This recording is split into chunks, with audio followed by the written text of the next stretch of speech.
नमस्कार साथियों, maths board PV exam by B channel में आपका स्वागत है। हमने ऐसा नाम इसलिए रखा है जिससे यूट्यूब पर आसानी से सर्च हो जाए।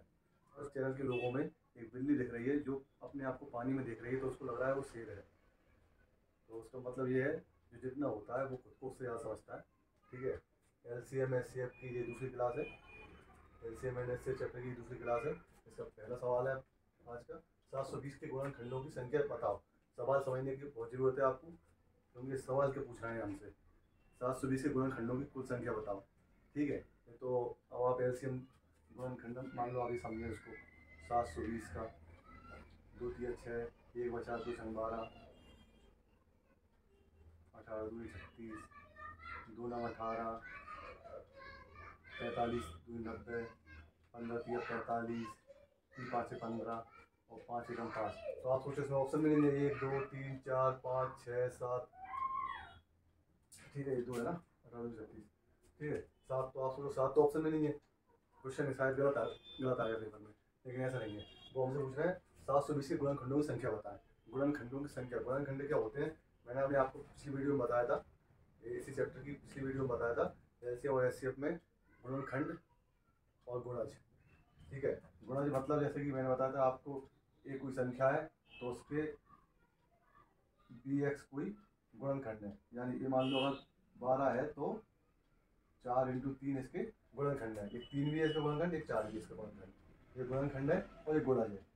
ठीक है, ये गुणनखंड है, ये गुणज है, ये फैक्टर है, ये मल्टीपल है। ठीक है, तो आप समझिए क्वेश्चन की प्रकृति। क्वेश्चन ये नहीं है, क्वेश्चन है इसका। ठीक है, क्वेश्चन इसमें क्वेश्चन है इसमें 720 गुणनखंडों की संख्या बताना है। ठीक है, तो गुणनखंड ये नहीं थे। गुणनखंड मतलब है, आप एक क्वेश्चन से समझ लीजिए। मान लो 12 है, तो 12 में किस किस संख्या का भाग जाता है वो उसके गुणनखंड है। 12 में किस किस का भाग जाता है, 1 का जाता है, 2 का जाता है, 3 का जाता है, 4 का जाता है, 5 का नहीं जाता 12 में, है ना। 6 का जाता है और 6 के बाद 12 का जाता है। तो ये है गुणनखंड। तो 12 कितने गुणनखंड है, 1 2 3 4 5 6। तो 12 के गुणनखंडों की संख्या कितनी है, 12 के गुणनखंडों की संख्या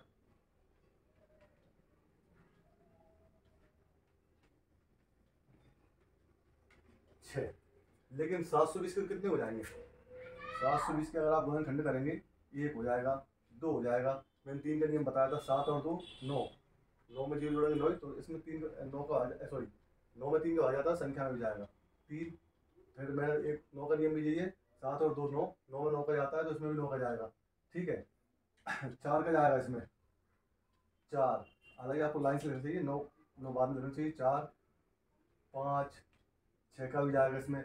जिस संख्या में 2 और 3 का जाएगा उसमें 6 का जाएगा। जिस संख्या में 2 और 3 का भाग जाएगा उसमें 6 का भी जाएगा। मैंने आपको बताया था पिछली वीडियो में, 12 में 2 और 3 का भाग जाता है तो इसमें 6 का भी जाएगा।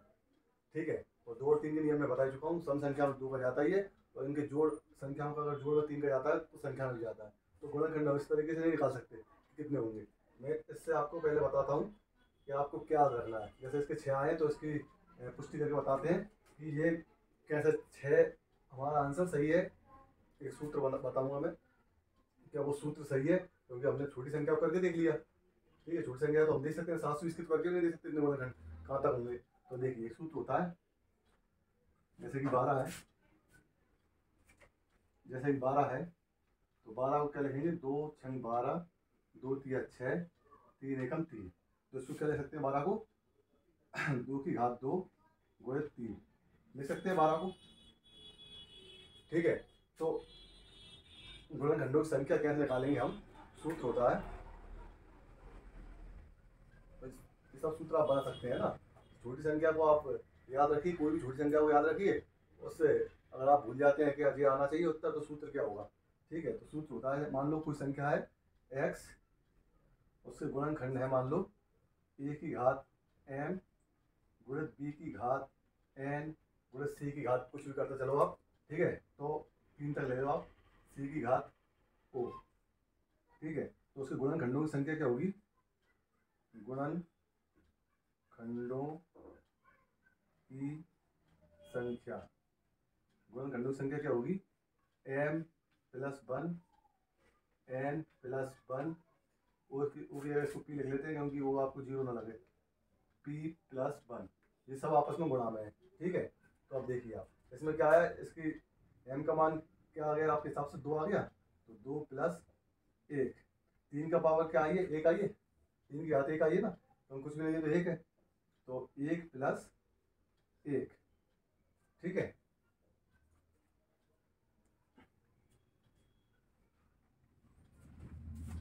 ठीक है, तो क्या आ गया, 3 गुणित 2 यानी कि 6। देखिए 6 आया था। ठीक है, आप ऐसा हर किसी संख्या के साथ करके देख सकते हैं, ऐसा आप और की संख्या के साथ करके देख सकते हैं कि हाँ हमारा उत्तर सही आ रहा है। 16 के करके देख लो अगर आपको देखना है तो। चलो 16 की और देख लेते हैं, हमारी जांच हो जाएगी। 2 अट्ठे 16, 2 चौके 8, 2 दूनी 4, 2 एकम 2, यानी क्या आ रहा है 2 की घात 4 आ रहा है, यानी हमारा हमने क्या बताया था गुणनखंडों संख्या 4 प्लस 1 होगा, यानी कि 5 होना चाहिए। अब आप करके देखिए 16 के क्या होते हैं गुणनखंड। 16 में क्या जाता है, 1 का जाता है, 2 का, 3 का जाता है, 16 में 3 का नहीं जाता, 4 का, 6 और 1 जोड़ के देख सकते हो आप, 6 और 1 7, 7 में 3 का नहीं जाता, संख्या में नहीं जाएगा। 4 का, 4 चौके 16, 5 का नहीं जाता, 6 का नहीं जाता, 7 का नहीं जाता, 8 का नहीं जाता, 9 का नहीं जाता, 8 का 8 का जाता है, 8 दिन 16 और 1 16 का ही जाता है। तो हमारी उत्तर की जांच हो गई, हमारा सूत्र सही है, ये उत्तर की जांच हो गई। अब आप 720 का करेंगे। ठीक है,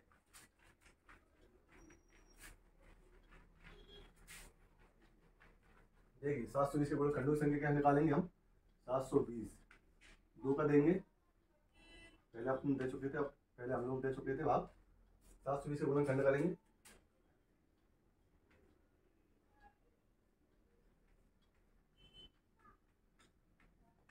याद आता होगा आपको, भाग देते जाते हैं इसमें ना। ठीक है, ये हो गया। तो क्या आ रहा है 720 के गुणन, ये हम कर रहे हैं जो गुणनखंड कर रहे हैं, 2 गुणित 2 गुणित 2 गुणित 2 गुणित 3 गुणित 3 गुणित 5, यानी इसको ले सकते हैं हम 2 की घात 4 गुणित 3 की घात 2 गुणित 5 की घात 1। तो गुणनखंडों की संख्या क्या बताई थी आपको, गुणनखंडों की संख्या बराबर घात के साथ 1 जुड़ जाता है, 4 प्लस 1, 2 प्लस 1, और इसकी कितनी रहेगी, 1 रहेगी 5 की, तो 1 प्लस 1, यानी 4 और 1 5, 2 और 1 3, 1 और 1 2, 5 के 15 दूनी 30, इसका आंसर आएगा 30। आप करके देख लेना। ठीक है, तो ये होता है गुणनखंडों की संख्या। पेपर में आएगा 720 के गुणनखंडों की संख्या बताओ, तो आपको क्या लगाना है, इसका आंसर 30, और कुछ भी आ सकता है। अब आप समझ गए होंगे कि हमको सूत्र याद रखना है, जो घात होती है m प्लस 1 n प्लस 1 और p प्लस 1, यानी जो जो घात आएंगी जिस संख्या पर, याद रहे संख्या अभाज्य रहेंगी, याद रहे ये बात बिल्कुल, संख्याएं अभाज्य रहेंगी, हमेशा अभाज्य संख्याओं से गुणनखंड करेंगे हम। देखिए अब ऐसा ये क्वेश्चन बन सकता है, ये बात आपको समझ में आ रही होगी।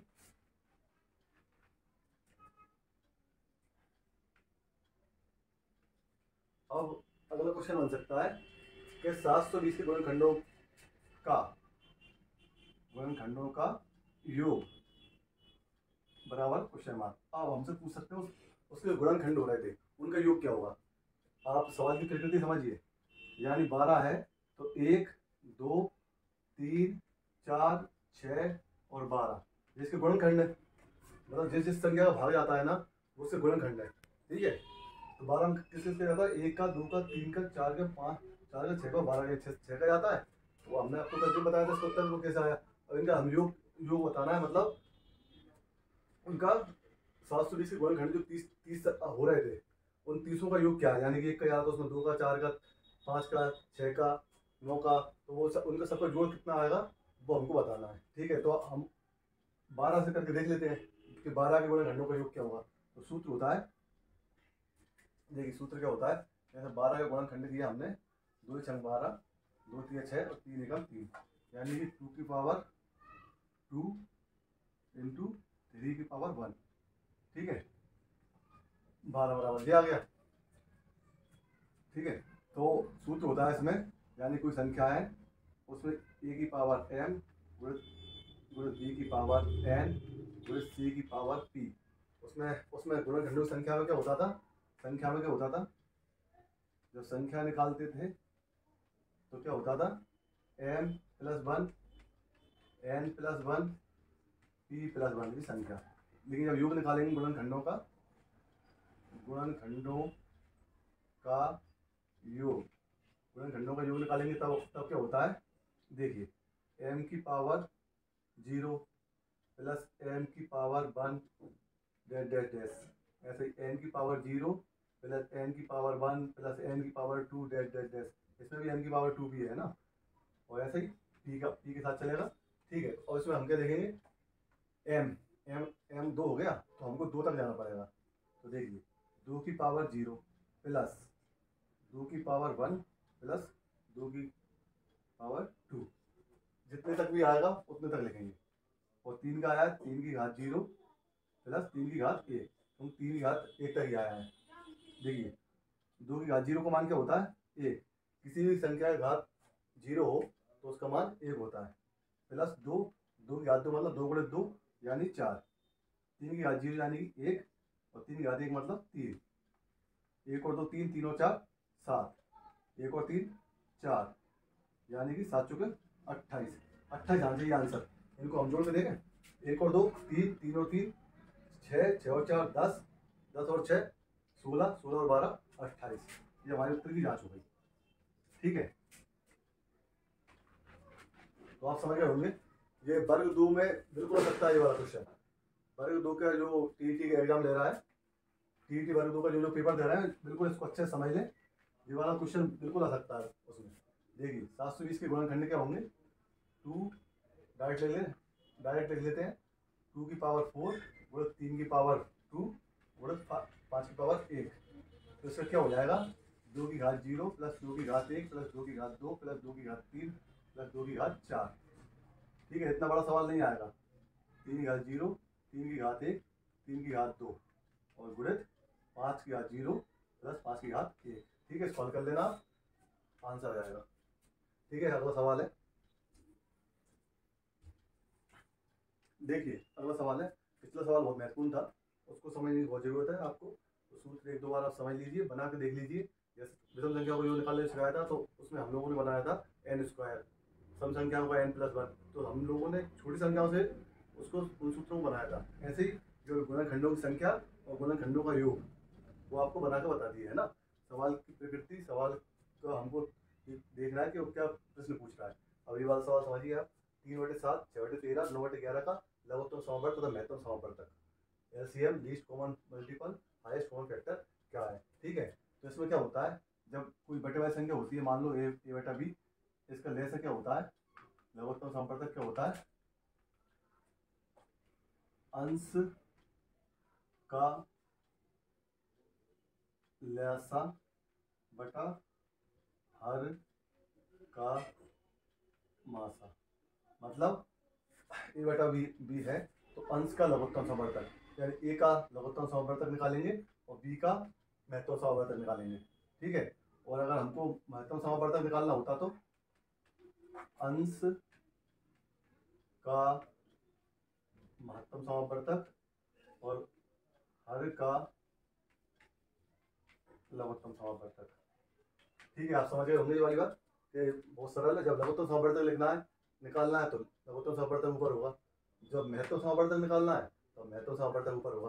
तो सवाल है 3/7, तो क्या करेंगे, ऊपर का लघुत्तम समावर्तक निकालेंगे, यानी 3/7, 6/13, 9/11। देखिए निकालना सब कुछ बता दिया था, कैसे निकालना है। 3, 6 और 9 है, 3 एकम 3, 3 दूनी 6, 3 तिया 9, या आपस में आवाज है, आपस में एक दूसरे को भाग नहीं जा रहा है इसमें। 3 दूनी 6, 6 तिया 18, तो 18 इनका लेस आ गया, और हर का महत्तम समावर्तक, ऐसी कौन संख्या है जिसका इन तीनों में भाग जा रहा है, आपको दिख रही होगी, और कोई तो जा रही है, एक का जा रहा है, आप निकाल के देखेंगे तब भी एक आएगा। ठीक है, क्योंकि साफ दिख रहा है कि 7, 13 और 11 अभाज्य संख्या है। ठीक है, तो एक आगे, यानी उत्तर क्या आ गया इसका, 18। ये आ गया आपका लघुत्तम समावर्तक। ठीक है, अब महत्तम समावर्तक देखिए, महत्तम समावर्तक में आप क्या करोगे, अंश का में से, तो इनका महत्तम समावर्तक लेना है ऊपर का, यानी कि इनका महत्तम समावर्तक लेंगे। ठीक है, महत्तम समावर्तक निकालना है हमको, तो अंश का में से, इनमें ऐसी कौन सी बड़ी से बड़ी संख्या जो तीनों में भाग जा रहा है, 3 का जा रहा है, आप करके भी देख सकते हैं, लेकिन छोटा सवाल है तो ऐसे भी बना सकते हो।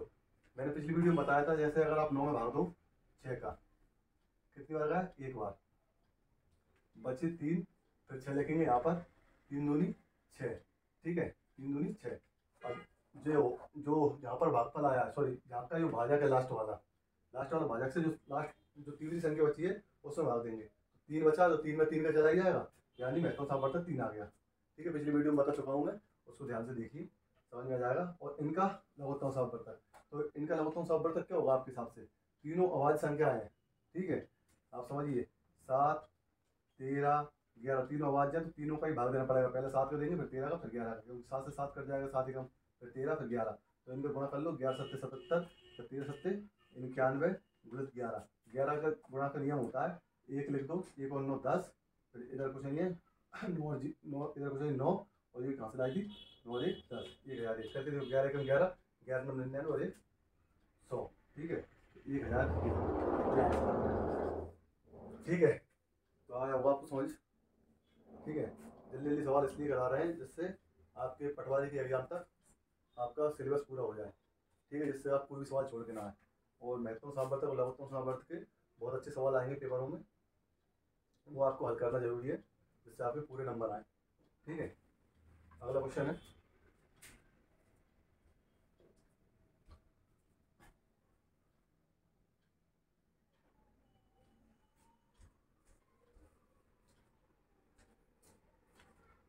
देखिए ये प्रश्न है 3√2, 6√3, 12√2, ये अलग प्रश्न है एक, और ये बी वाला अलग प्रश्न है।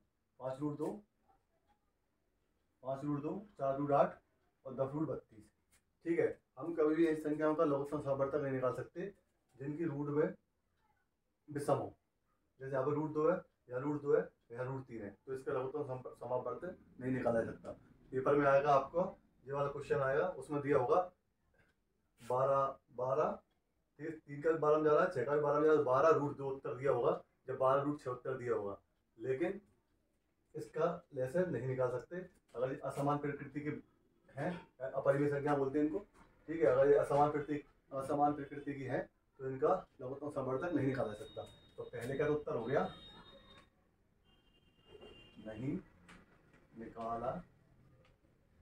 सकते, ठीक है। अगला है बी वाला, देखें, ठीक है, बी का हल देखें। बी का क्या है? 5√2, ठीक है, एक है 4√8, देखिए 4√8 को क्या लिख सकते हैं? 4√2 गुणित 2 गुणित 2 लिख सकते हैं, 2 दूनी 4 दूनी 8। जो हमको पता है रूट में अगर जोड़े बन जाते हैं संख्या के तो एक भार आ जाता है, तो क्या जाएगा इसमें? 2 एक भार आ जाएगा, तो 4 गुणित 2√2 यानी कि 8√2, ठीक है। अगला देखें 10√32, इसको भी देखिए 10√32 को क्या ले सकते हैं? 2 गुणित 2 गुणित 2 गुणित 2 गुणित 2, 2 दूनी 4 दूनी 8 दूनी 16 दूनी 32, जो 2 जोड़े बन गए तो 1 2 ये वाला जाएगा, 1 2 दिया जाएगा, 10 गुणित 2 गुणित 2 और √2, यानी 10 दूनी 20 दूनी 40√2, ठीक है। अब इसका हम लघुत्तम सामर्थ्य निकाल सकते हैं क्योंकि ये समान प्रकृति के हैं। 5√2 हो गया, 5√2 हो गया, 8√2 हो गया, ठीक है। अब सवाल क्या हो गया? 5√2, 8√2 और 40√2, ठीक है जी। इसका हमको निकालना है लघुत्तम सामर्थ्य, ठीक है। तो क्या आ जाएगा? 5 का 40 में भाग जा रहा है, 8 का 40 में जा रहा है, तो वह न्यूनतम संख्या जिसका तीनों में भाग जाएगा 40 हो जाएगी। देखिए 5 8 40, अगर आप ऐसे भी निकालेंगे इसका 5 8 और 40, तो 5 का हो गया 5 एवं 5 8, 5 8 40, ठीक है, 8 5 40 ऐसे जा रहा है ना, 40√2 इसका आंसर जाएगा, ठीक है। अगर आपको हमारी वीडियोज और हमारा कंटेंट पसंद आ रहा है तो कृपया वीडियोज़ को लाइक कीजिए, चैनल को सब्सक्राइब कीजिए और ज़्यादा से ज़्यादा शेयर कीजिए, और अपने दोस्तों को बताइए कि सर बहुत अच्छा पढ़ा रहे हैं। अगर आपको अच्छा लग रहा है, अगर आप यहाँ तक देख रहे हैं सवाल, तो आपको ज़रूर अच्छा लग रहा है। हमारे को 2 जो मैथ्स वाले स्टूडेंट हैं उनके लिए ये क्लासेज चलाई जा रही हैं, और बरगू का पूरा सिलेबस कराया जाएगा, और उसमें आप यकीन मानिए 120 क्वेश्चन में से आप 110 तो बनाएंगे।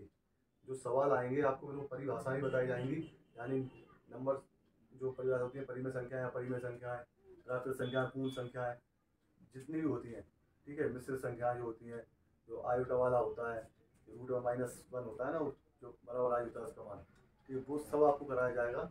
लेकिन कृपया चैनल को सब्सक्राइब और शेयर कीजिए, ज़्यादा से ज़्यादा कीजिए। अगला सवाल बताते हैं।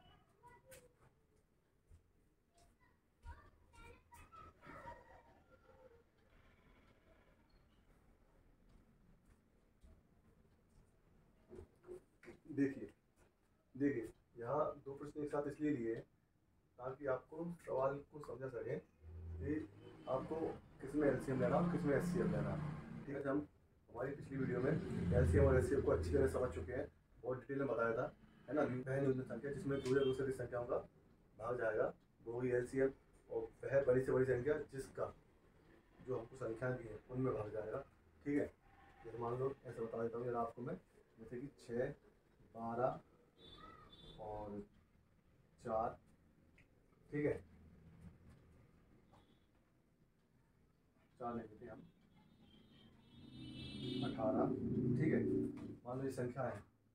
ठीक है, मान लो ये संख्या है, तो एलसीएम क्या होगा इनका और एचसीएफ क्या होगा। देखिए 6, 12, 18 का एलसीएम क्या होगा और एचसीएफ क्या होगा। तो एचसीएफ वह बड़ी से बड़ी संख्या जिसके इन तीनों में भाग जा रहा है, तो कौन सी है, 6 का जा रहा है तीनों में, और 6 से बड़ी संख्या किसी की जा रहा है, 6 से छोटी का भी जा सकता है, 3 भी जा सकता है, 3 दूनी 6, 3 चौके 12, 3 6 18, लेकिन बड़ी से बड़ी संख्या तो कौन सी बड़ी से बड़ी संख्या, 6। तो एचसीएफ तो 0 होता है। एलसीएम क्या होता है, वह छोटी छोटी संख्या जिसमें इन तीनों का भाग चला जाए। ठीक है, तो जिसमें इन तीनों भाग चला जाए वो कौन सी होगी आपके हिसाब से। 18 का पाला पड़ गया, 18 36, तो 18 36, 12 36 और 6 36, तो 36। तो आपको स्पष्ट समझ में आया होगा कि एलसीएम और एचसीएफ क्या है। एलसीएम वह छोटी छोटी संख्या जिसमें दी हुई संख्याओं का भाग चला जाए, और एचसीएफ वह बड़ी से बड़ी संख्या जिसका दी हुई संख्याओं में भाग चला जाए। ठीक है, समझ में आया होगा आपको। अब सवाल देखिए आप, मैंने 2 सवाल इसलिए लिए, हम लोग ये 2 सवाल करेंगे, इससे आपको अंतर स्पष्ट समझ में आएगा। पेपर में बिल्कुल इस टाइप की सवाल मिलेंगे आपको। वर्ग 2 का जो पेपर दे रहा है उसमें 120 क्वेश्चन आना है मैथ्स के, बिल्कुल ऐसे सवाल 2-3 दिन मिल सकते हैं। ठीक है, क्योंकि वर्ग 2 का मैथ का सिलेबस उतना ही है, तो उनको क्या सवाल एक चैप्टर से कम से कम 3-3, 4-4 लेना पड़ेगा। ठीक है, तो सवाल वो अच्छे भी लेंगे और उनको सरल भी लेंगे। तो हम ये चाहते हैं कि सवाल एक भी ना छूटे आपसे। गणित में अगर आपके 120 में से 110 पार हो गए तो आपका सिलेक्शन श्योर है। ठीक है, तो आप देखिए 6.40 मीटर, 4.80 मीटर, 2.40 मीटर के मापन में सबसे बड़ी कितनी लंबाई प्रयुक्त की जा सकती है। तो आप समझ रहे हैं इसमें क्या पूछ रहे हैं आपसे, समझना आप क्या पूछ रहे हैं आपसे। इनके मापन में सबसे बड़ी कितनी लंबाई प्रयुक्त की जा सकती है, वो बड़ी से बड़ी लंबाई। तो मैंने आपको बताया था जब बड़ी से बड़ी कहेंगे तो क्या है, एचसीएफ। ठीक है, हम लोगों ने पिछली वीडियो में सीखा था कि बड़ी से बड़ी कहेंगे तो एचसीएफ। और आप ऐसे भी समझ सकते हैं, मान लो किसी चीज़ की लंबाई 6 मीटर है, किसी की लंबाई 12 मीटर है, और किसी की लंबाई 16 मीटर है। ठीक है, 16 की जगह इसको 15 ले लेते हैं। तो वह बड़ी से बड़ी कौन सी लंबाई है, वह बड़ी से बड़ी कौन सा पैमाना लेंगे, ऐसे मान सकते हैं जिससे इन तीनों को नाप सकें हम। तो बताइए ऐसा कौन सा है।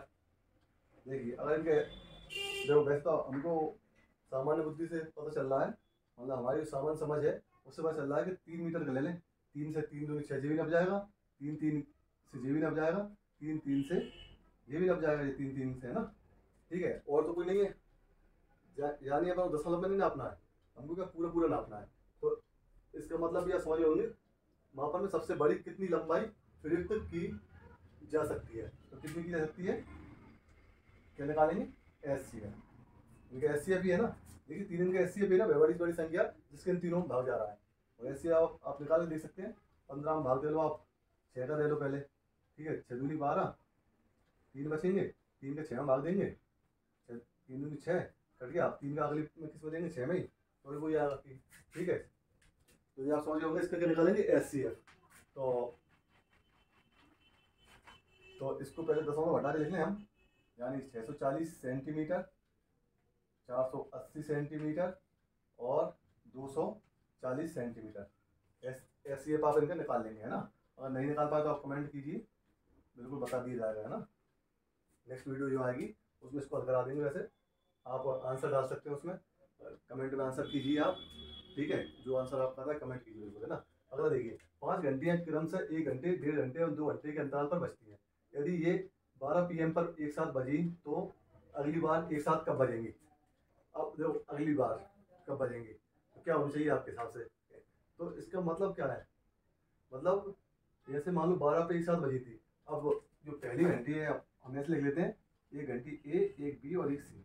ये 1 घंटे बाद बजती है, ये 1.5 घंटे बाद बजती है और ये 2 घंटे बाद बजती है, ठीक है। तो ये कब बजेगी, 1 बजे बजेगी, ये 1:30 बजे, ये 2 बजे। एक साथ बजी नहीं बजी। अगली बार ये देखो, ये 4 बजे 4 बजे देखो, 2 दूनी 4, ये 4 बजे बजेगी, ये भी 4 बजे बजेगी, लेकिन ये नहीं बजेगी। तो आप एक चीज़ समझिए, हम क्या निकालना है इसका। तो हम वह छोटी छोटी संख्या देख रहे हैं, वह छोटी छोटी संख्या देख रहे हैं जिसमें इन तीनों का भाग जा रहा है। देखिए 4 है, 4 में हम इसका भाग ही देंगे ना, 2 का 2 दूनी 4। अगली बार कब बजेगी, 4 बजे बजेगी, ठीक है। तो हम क्या देख रहे हैं, हम वह छोटी छोटी संख्या देख रहे हैं जिसमें इन तीनों को भाग जा रहा है, ठीक है।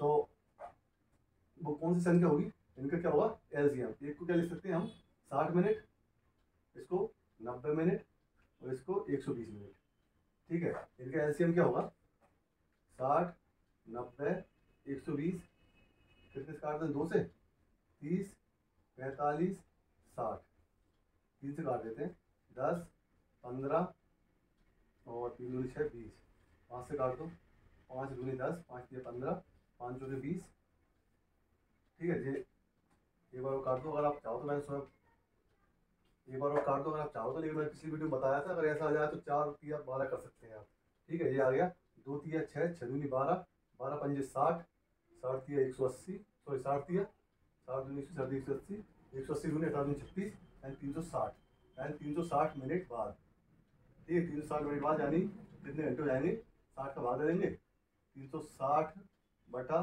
60 घंटे में निकालेंगे, क्या करेंगे 60 का भाग दे देते हैं। मिनट से घंटे बनाते हैं तो 60 का भाग, और घंटे से मिनट बनाते हैं तो 60 का गुणा।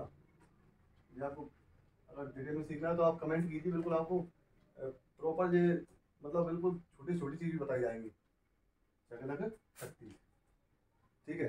तो देखिए 6 घंटे बाद बनेंगे। आपकी सामान्य समझ से हम लोग ऐसा ही देखते हैं कि हाँ देखिए 6 बजे बजेगी तो ये तो हर 1 घंटे में बज रही है। अब ये देखिए 2 तिया 6, ये भी 6 बजे बजेगी, और 1:30 वाली देखिए 1:30 बजे बजेगी जी, 12 के बाद फिर 3 बजे, फिर 4:30 और 6, तो उसका उत्तर भी क्या आ रहा है 6। यानी हम लीस्ट कॉमन फैक्टर निकालना है 6 बजे। अगर वो पूछते कि दूसरी बार कब बजेगी, तो पेपर में ध्यान रखना है कुछ भी आ सकता है। अभी आपने याद नहीं करना है कोई चीज़, 6 बजे बजेगी, अगली बार कब बजेगी 12 बजे, उसके बाद 18 यानी कि फिर 6 बजे, ठीक है ना। यानी 6 AM, है ना। अभी पहले 6 PM, फिर 12 PM, फिर 6 AM, तो ऐसे हर 6 घंटे के अंतराल में एक साथ बजेंगी तीनों, ठीक है। तो इस तरह के सवाल आते हैं, तो मैं आपको ये बता देता हूँ मैं।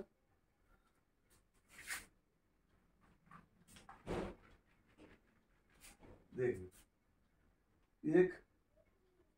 एक घंटा बराबर क्या होता है 60 मिनट, ठीक है। तो 1 मिनट बराबर क्या होगा देखो, जब आप 60 मिनट ऐसे लिख लो, जिसको ये चीज़ें आती हैं वो बिल्कुल इसको स्किप कर दे, ठीक है। 60 मिनट बराबर 1 मिनट बराबर क्या आएगा 1/60, 60 बटे में चला जाएगा। तो क्या करते हैं हम, जब मिनट से घंटा बनाते हैं तो 60 का भाग देते हैं, इसलिए देते हैं कि ये इस तरीके से होता है। और जब घंटे से मिनट बनाते हैं तो क्या करते हैं 60 का गुणा करते हैं, यानी 1 घंटा है तो 60 मिनट है, तो 2 घंटा होगा तो क्या होगा 2/60 ही होगा ना, ठीक है। और 2 HUR 60 मिनट, ठीक है। यानी 6 दूनी 12, 120, यानी जब घंटे से मिनट बना रहे हैं तो 60 का गुणा ही कर रहा है ना। 2 घंटे को 2 कर दें, 3 करेंगे तो 3 में 60 का गुणा कर देंगे, तो ऐसे बनते हैं। सवाल है 2 संख्याओं का योग 168 एवं महत्तम सापवर्तक 21 है, ऐसी सभी संख्याओं के जोड़े बताना है आपको। ऐसी सभी संख्याओं के जोड़े बताना है हम लोगों को। देखिए क्या होता है, अगर आपको वीडियो पसंद आ रही है तो सब्सक्राइब कीजिए, और अगर आप जहाँ तक देखते देखते पहुँचे हैं वीडियो तो आपको जरूर पसंद आ रही है तो अपने दोस्तों को बताइए कि सर अच्छा बता रहे हैं, ठीक है। बिल्कुल डिटेल में बताते हैं, है ना। उनकी सब शॉर्ट, किसी भी सवाल करने में इतना टाइम लगता है, लेकिन क्या समझाना पड़ता है इसलिए इतना टाइम लगता है। आप खुद करके देखेंगे अगला सवाल एक सवाल समझने के बाद अगला आप करोगे, और जैसे ही आपकी यूनिट में आ जाएगी आप इनको मतलब चुटकियों में करेंगे, एक मिनट के अंदर करेंगे एक सवाल, ठीक है। 1 मिनट में बहुत ज़्यादा है, ठीक है। बिल्कुल आपको एक बार समझ में आना चाहिए, इसलिए समझाने में थोड़ा टाइम लगता है। तो बिल्कुल आपको बेस इतना मजबूत हो रहा है, आपको सब चीज़ समझ में आ रही है कि HCF क्या है, LCM क्या है, ठीक है। कोई चीज़ रटने की जरूरत नहीं है।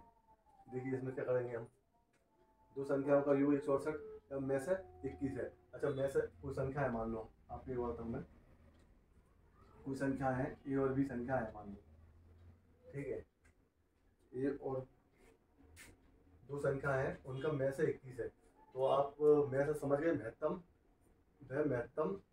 वह बड़ी से बड़ी संख्या जिसको दोनों संख्याओं में भाग जाए। यानी अगर कोई संख्या ये है तो इसमें 21 का भी भाग जाएगा, दोनों में जाएगा 21 का। क्यों? देखिए जैसे मान ले एक संख्या है 18 और एक है 24, और आपको दो संख्या बता दी। अब इनका में से क्या होगा, वही बड़ी बड़ी संख्या होगी ना जिसका इन दोनों में भाग जा रहा हो। 6 का जा रहा है दोनों भाग, दोनों 6 का जा रहा है, 6 18 6 24, इससे बड़ी किस संख्या जा रहा है, नहीं जा रहा ना। तो इनका में से क्या है, तो इसको हम संख्या को क्या लिख सकते हैं, 18 को क्या लिख सकते हैं 6 गुणे 3, और 24 को क्या लिख सकते हैं 6 गुणे 4।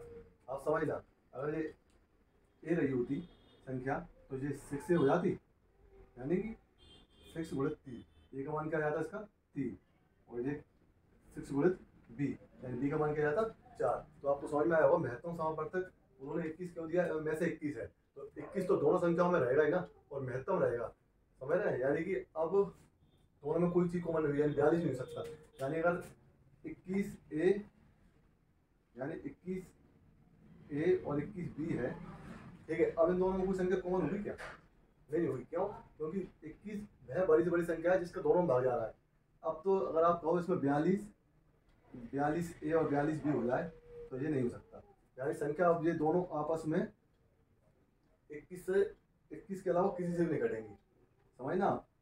यानी संख्या अगर मान लो 42 हो सकती है, और अगली क्या हो सकती है 42 और 63 हो सकती है, ठीक है। अगर हम इसमें 21 करवा देंगे, 21 दूनी 42 और 21 दिया 63, यानी ये आपस में सह अभाज्य, मतलब आपस में इनका अब और नहीं कटेंगी, ठीक है। आप समझ रहे होंगे वाली बात, बिल्कुल तरीके से बताया जा रहा है। चलो मैं दोबारा बताता हूँ।